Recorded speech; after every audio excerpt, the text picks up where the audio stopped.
hi friends गिबियावनो ब्रह्मा जब information गासिखौ बरायनाय जाबाय दा नोंथांमोननि थाखाय मोनसे गोदान भिडिअ लानानै फैबाय लोगोफोर आरो दिनैनि बे भिडिअ आं गोदान मोनसे साख्रिनि आपडेट लानानै फैदों लोगोफोर आरो बे साख्रिया फोसावजादों जोंना माने BTR गभर्नमेन्टनि थ्रुयै BTR गभर्नमेन्टनि आन्दाराव बे भेकेन्सिया फोसावजादों लोगोफोर आरो बे भेकेन्सिनि मुङा जाहैबाय जोंनिया माने भेटेनारि फिल्ड एसिस्टेन्ट होनना बुङो लोगोफोर भेटेनारि फिल्ड एसिस्टेन्ट दा बे भेटेनारि फिल्ड एसिस्टेन्टआव टोटेल 78 टा भेकेन्सि दङ लोगोफोर आरो बे भेकेन्सियाव एप्लाइ खालामनो थाखाय नोंथांनि फरायनाया बेसेबां जानांगोन माबे स्ट्रिमाव फरायनाय जानांगोन नङा होमबा बिनि एप्लाइ डेटआ माब्ला जागोन आरो माब्ला जोबगोन नङा होमबा मेल फिमेल एप्लाइ खालामनो हागोन ना हाया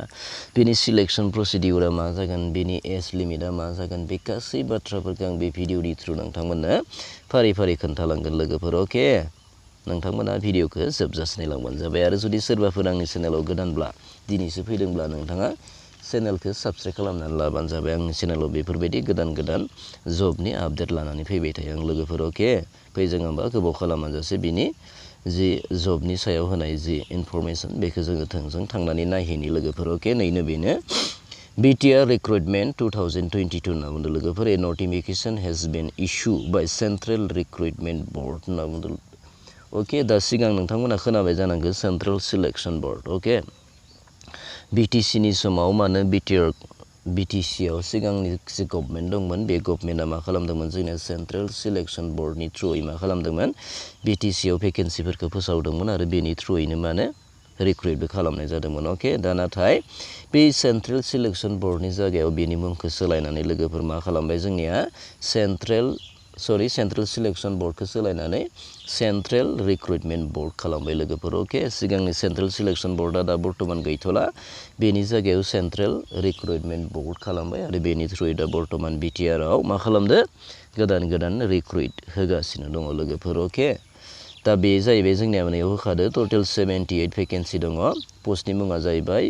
भेटेनारि फिल्ड एसिस्टेन्ट होनना बुंदों लोगोफोर अके बेनि जि PDF बेनि जि एप्लाइ खालामनायनि लिंक बे गासैखौबो आङो भिडिअनि डिसक्रिपसन बक्सआव होनानै दोनदों लोगोफोर बेनि लिंकखौ नोंथांमोना बेयाव थांनानैबो बेनि PDF डाउनलड खालामनानै बिनि एडभार्टाइजमेन्टखौ नायनो हागोन लोगोसे एप्लाइ खालामनायनि फर्म बेखौबो नोंथांमोना डाउनलड खालामनानै लानानै एप्लाइ खालामनो हागोन अके मानोना बिनि जि एप्लाइ प्रसेस बेयो अफलाइनसोखा लोगोफोर अके नैयाव खारनाय BTR Recruitment 2022 अभारभिउखौ नायदो जोंनिया अर्गेनाइजेसन खालामदो बड'लेण्ड टेरिटरियेल रिजन आसामनिफ्राय अके लास्ट डेटआ जोंनिया 5 आगस्ट अके 5 आगस्ट 2022 जोबगोन होनना बुंदों लोगोफोर बारा दिन गैथारला जोंनिया भेकेन्सिसा दङ जोंनिया 70 भेकेन्सि एप्लाइ मोडआ जागोन जोंनिया अफलाइन अके एलिजिबिलिटि केन्डिडेटआ जागोन candidate should be domicile of BTR area होनना बुंदों लोगोफोर केन्डिडेटआ बाहेरनि केन्डिडेटआ बेयाव एप्लाइ खालामनो मोननाय नङा बियो BTR नि थागिबि जाथारनांगोन होनना बुंदों लोगोफोर अके BTR नि पार्मानेन्ट जानांगोन आरो बियो अके अब्लासो बियो एप्लाइ खालामनो हागोन अफिसियेल वेबसाइट दङ bodoland.gov.in होननायावबो बेयाव थांनानै नोंथांमोना नायहैनो हागोन आरो अके भिजिट खालामनो हागोन बेयावबो दंखायो नैयाव बुंदों जोंनिया पस्टनि मुङा जाहैबाय भेटेनारि फिल्ड एसिस्टेन्ट अर्थात VFA होनना बुंदों लोगोफोर भेटेनारि फिल्ड एसिस्टेन्ट टोटेल 78 भेकेन्सि दङ दा बेनि नै नटिफिकेसना रिलिज जादोंमोन जोंनिया आउट जादोंमोन 20 जुलाइ 2022 अके दा बेनि एप्लाइ खालामनाय डेटआबो 20 जुलाइ 2022 निफ्रायनो जागायखाबाय लोगोफोर आरो बे सोलिगोन लास्ट डेटआ दङ जोंनिया 5 आगस्ट 2022 सिम अके दा बेयाव एप्लाइ खालामनो थाखाय नैयाव खादो एलिजिबिलिटि क्राइटेरिया दंखायो एजुकेसनेल क्वालिफिकेसना जानांगोन नोंथाङा साइन्स स्ट्रिमनिफ्राय हायार सेकेन्डारि पास खालामनाय जानांगोन खुनु पार्सेन्टनि बाथ्रा गैया लोगोफोर अके नाथाय बाय'लजि साबजेक्ट मास्ट बि थाथारनांगोन होनना बुंदों बेनि अनगायैबो बेयाव होबावदों मा एलिमेन्टारि नलेज अफ भेटेनारि science from recognised schools of भेटेनारि साइन्स होनना बुंदों लोगोफोर बेयाव डिप्ल'मा थानाय जानांगोन होनना बुंदों लोगोफोर अके हासबेन्ड्रि एनिमेल हासबेन्ड्रि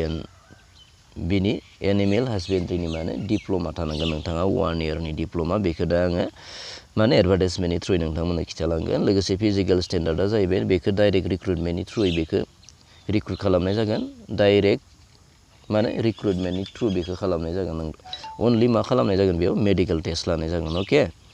दा candidate should be domicile BTR नि जाथारनांगोन होनना बुंदों लोगोफोर बैसोआ जाहैबाय 18 गाहायसिन बैसोआ 18 बोसोर गोजौसिन बैसोआ 40 बोसोर होनना बुंदों लोगोफोर बेनि अनगायैबो एससि एसटिफोरा माने 5 year रिलेक्सेसन अर्थात 45 बोसोर बैसोसिम नोंथांमोना एप्लाइ खालामनो हागोन अके ओबिसिआ 3 years थागोन अके बेखिनियामोन दा बेनि नैयाव खादो लोगोफोर अफिसियेल वेबसाइटनि लिंक बेखौबो भिडिअनि डिसक्रिपसन बक्सआव होनानै दोनदां एडभार्टाइजमेन्ट PDF एप्लिकेसन फर्म बेनि गासैबो लिंक आङो भिडिअनि डिसक्रिपसन बक्सआव होनानै दोनखादो लोगोफोर सिगाङावबो खोन्थाबोखाबाय दा बेयाव थांनानै नोंथांमोना बेनि एप्लिकेसन फर्मखौ डाउनलड खालामनानै एप्लाइ खालामनो हागोन अके दा नोंथांमोना आङो बेनि जि एडभार्टाइजमेन्ट बेखौ डाउनलड खालामनानै नोंथांमोननो खोन्थिनि आङो अके मा बुंमारदो बेयाव न बेनि अनगायैबो नैयाव जोंनिया बेनि जि एडभार्टाइजमेन्ट नैयाव फैबायानो जोंनिया लोगोफोर नै बेनो जोंनिया बेनि एडभार्टाइजमेन्टआ बेयाव खादो नैयाव खादो लोगोफोर 78 भेकेन्सि दङ आरो फिल्डनि मुङा भेकेन्सिनि मुङा जाहैबाय भेटेनारि फिल्ड एसिस्टेन्ट होनना बुंदो आरो बिनि सेलारिया जागोन जोंना 14,000 निफ्राय जागायनानै 60,500 सिम जागोन होनना बुंदो लोगोफोर ग्रेड पे मोनगोन 6,200 करि ग्रेड पे मोननो हागोन अके दा बेनि अनगायैबो बेयाव एजआ जाहैबाय 18 to 40 आरो 5 year रिलेक्सेसन मोनगोन होनना बुंदो क्वालिफिकेसना जाहैगोन जोंनिया मानो हायार सेकेन्डारि पास खालामनाय जानांगोन साइन्स स्ट्रिमनिफ्राय बाय'लजि साबजेक्ट थाथारनांगोन होनना बुंदो लोगोफोर अके दा बेनि अनगायैबो मा होनना बुंदो इयाव नैयाव खादो नै लोगोफोर मा दैयाव complete 1 year certificate course elementary knowledge of भेटेनारि साइन्स फ्रम द रिकगनाइज होनना बुंदो लोगोफोर अके सिलचराव थानाय जि भेटेनारि माबा दङ कलेज दङ बेनिफ्राय मा खालामनाय जानांगोन होनना बुंदो लोगोफोर माने 1 year नि डिप्ल'मा थानाय जाथारनांगोन होनना बुंदो अर्थात normal BSc higher secondary pass जानाय साइन्स स्ट्रिमनिफ्राय नोंथांमोना बेयाव एप्लाइ खालामनो हानाय नङा अके आर्ट्सनिफ्रायथ' एप्लाइ खालामनो हाखानाय नङा आर्ट्स स्ट्रिमनिफ्राय हाखानाय नङा नङा होमबा साइन्सनियाबो नर्मेल पास खालामनो हानाय नङा 1 year डिप्ल'मा थाथारनांगोन मास्ट बि एनिमेल हासबेन्ड्रिनि अके दा बेखिनियानो लास्ट डेटखौ लाखिनाय जादों जोंनिया 5 August नङा होमबा दा बेयो अफलाइन एप्लाइ खालामनांगोन लोगोफोर आरो बेनि एड्रेसखौ आं एसे बुंनानै होनि लोगोफोर नोंथांमोननो बबे एड्रेसाव एप्लाइ खालामनो हागोन नोंथांमोना नैयाव होखादो नै एड्रेसा जाहैबाय member secretary central recruitment board BTR Assam होनना बुंदों लोगोफोर बे एड्रेसाव नोंथांमोना एप्लाइ खालामनांगोन अके मेम्बार सेक्रेटारि कमा सेन्ट्रेल रिक्रुटमेन्ट बर्ड कमा BTR कमा आसाम डट हो बे एड्रेसाव नोंथांमोना एप्लाइ खालामनांगोन नाथाय बेयाव मा होनाय जायाखै बेनि जि पिन कड बेखौ बेयाव होनाय जायाखै लोगोफोर जियानो जा नोंथांमोना फिजिकेलिबो मा होनो ड्रप बक्सआव थांनानै नोंथांमोना director of element husbandry and भेटेनारि डिपार्टमेन्ट BTC क'क्राझार तितागुरियाव दङ बेयाव थांनानै नोंथांमोना डाइरेक्ट अफिसावबो ड्रप बक्सआव बेखौ नोंथांनि एप्लिकेसनखौ बेयाव ड्रप खालामनो हागोन अके सोहैनो हागोन आरो बेनि अनगायैबो नोंथाङा पस्टेलनि थ्रुयैबो दानि बुंनाय एड्रेसाव खेबसे बुंना होफिनदों आङो दा मेम्बार सेक्रेटारि कमा सेन्ट्रेल रिक्रुटमेन्ट